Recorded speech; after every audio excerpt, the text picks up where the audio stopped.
আজ সারদা মায়ের জন্মদিন।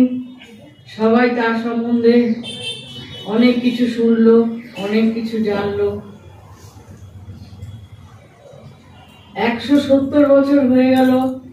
আমরা সারদা মাকে ভুলতে তো পারিনি, পারবও না। 170 বছর আগে তিনি জন্মেছিলেন, আজও তার শক্তির প্রকাশ বেড়ে চলেছে। সারদা মা যে কি ছিলেন, মানে কি বলবো, সারদা মায়ের শক্তি শুধু না, সারদা মায়ের ত্যাগ, সারা জীবন ত্যাগের মূর্ত প্রতীক হয়ে তিনি দাঁড়িয়ে আছেন। শুধু ত্যাগ। ঠাকুরের সঙ্গে তার বিয়ে হয়েছে, কিন্তু আজীবন ঠাকুরের সঙ্গে সেই মৃত্যুর দিন পর্যন্ত তার সেবা করে গেছে, কিছু না চেয়ে শুধু সেবা করে গেছে। তার মায়া, মোহ ত্যাগ, লোভ ত্যাগ, ঐশ্বর্য ত্যাগ, সব কিছু ত্যাগের উপরে সে দাঁড়িয়ে আছে সারদা মা। কিন্তু তাকে আমরা আজকে স্মরণ করতে আমরা বাধ্য হচ্ছি এবং সবসময়ই তাকে স্মরণ করব। তার কারণ হচ্ছে এই ত্যাগ সারদা মা শিখিয়ে দিয়ে গেছে আমাদের। এই ত্যাগ করলে তবেই তো আমরা সেই তার কাছে, সেই ঈশ্বরের কাছে, সেই ব্রহ্মের কাছে পৌঁছতে পারবো।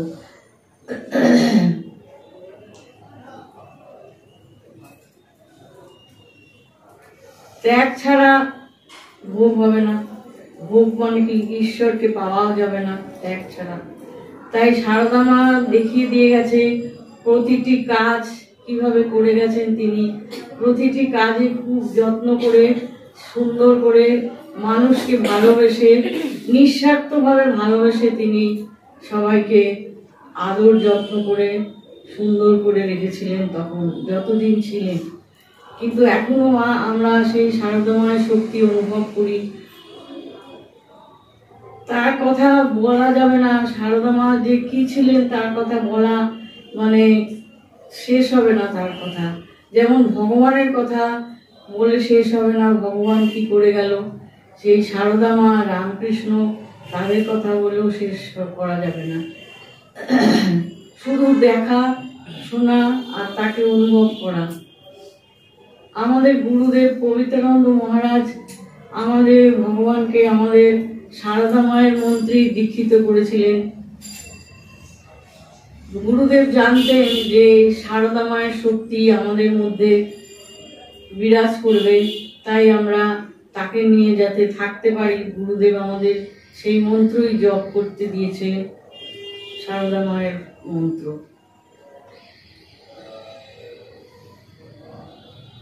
সারদা মা কোনোদিনই কোনো কিছু চায়নি, অথচ তাকে সবাই ভালোবেসেছে।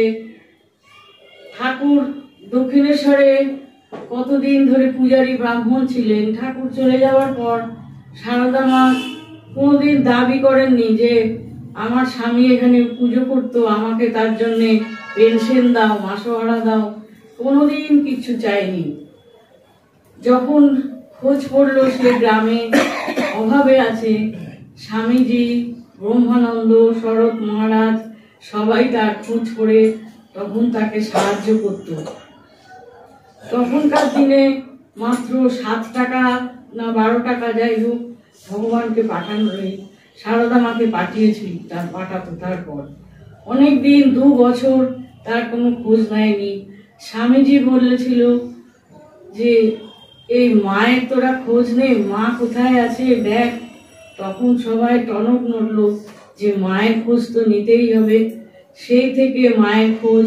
তারপর থেকে তো একভাবে শরৎ মহারাজ, শারদানন্দ তার সঙ্গে সঙ্গে ছিলেন। তাই সারদা মাকে বুঝতে গেলে তার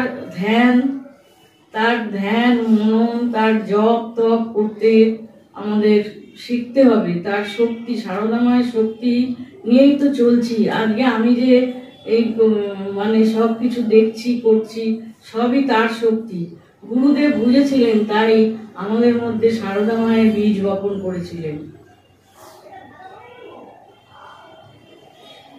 সারদা মা কিছু না পেয়ে ঠাকুরকে কিভাবে যত্ন করে তাকে শেষ জীবন পর্যন্ত মানে তার সেবা করে গেছেন, সেটা মানে সব অনেকেই জানে, কিন্তু যারা জানে না তারা জানবে যে ঠাকুরকে মা কত সেবা করছে, শুধু ঠাকুরকে না, ঠাকুরের ভক্তদেরও সেবা করছে। তাই মায়ের, সারদা মায়ের তুলনা নেই। সারদা মায়ের মানে কিছুটা যদি আমরা সেটা ব্যবহার করতে পারি, সারদা মায়ের জীবন নিয়ে যদি আমরা মানে করতে পারি, আমাদের জীবনটাকে অনুসরণ করতে পারি, তাহলে আমরা অনেক কিছু শিখবো, অনেক কিছু জানবো। এবং এই যে সব কিছুতে একটা সহিষ্ণুতা, সব কিছুতে সরলতা ছিল বলেই সে আজ সবার সঙ্গে, সব স্বামীজিদের কাছে সে সারদা মা হয়ে হতে পেরেছে। সরল না থাকলে মানুষকে ভালোবাসা যাবে না, ঈশ্বরকেও ভালোবাসা যাবে না। ঈশ্বর সরলতার প্রতীক। ঈশ্বরকে পেতে গেলে আগে সরল হতে হবে, তবে তো ঈশ্বর তোমার কাছে আসবে, ধরা দিবে। মনটা পরিষ্কার না রাখলে, সরল মনে না তাকে ডাকলে কি করে সেই ঈশ্বরের দর্শন আমরা পাবো?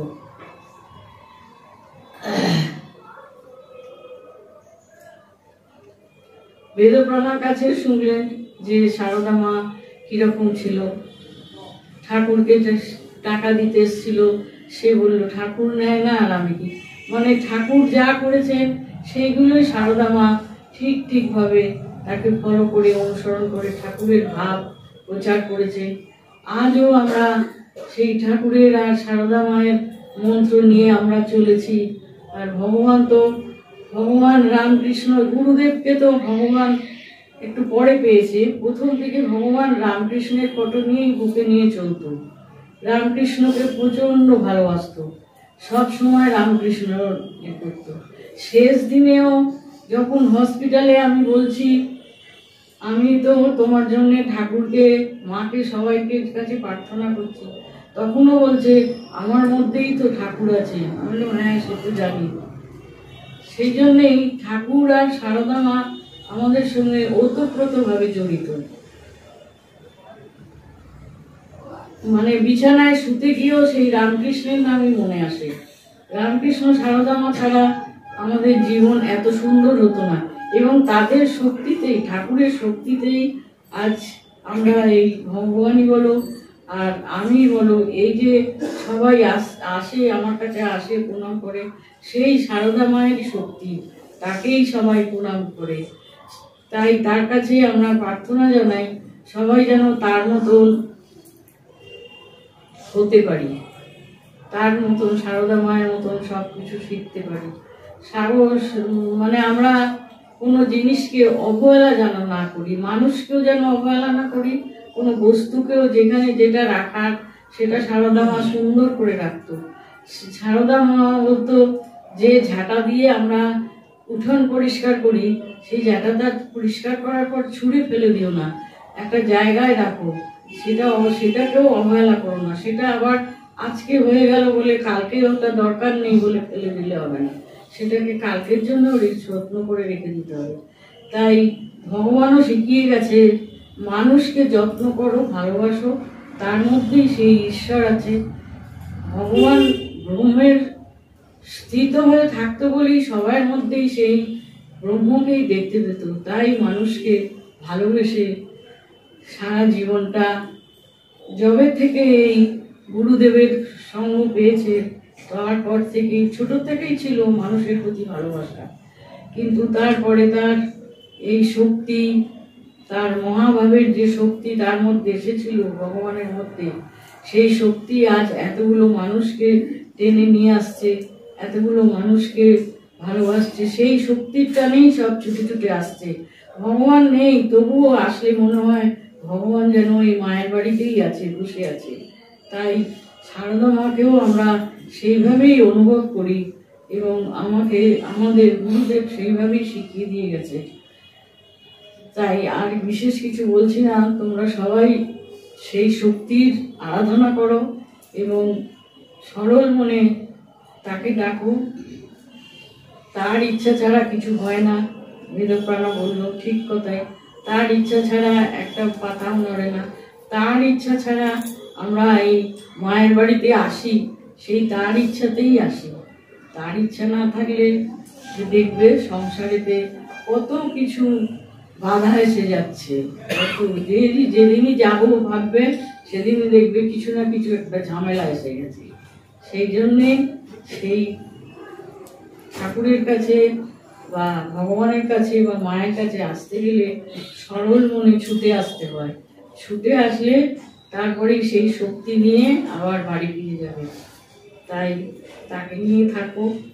ভগবান তোমাদের সবার মঙ্গল করুন, সুস্থ রাখুন, সুন্দর করে রাখুন। সারদা মায়ের আজকের জীবনটা যেন সুন্দরভাবে সবার কাছে প্রতিষ্ঠিত হয়। ভালো থাকুন। জয় বাবা।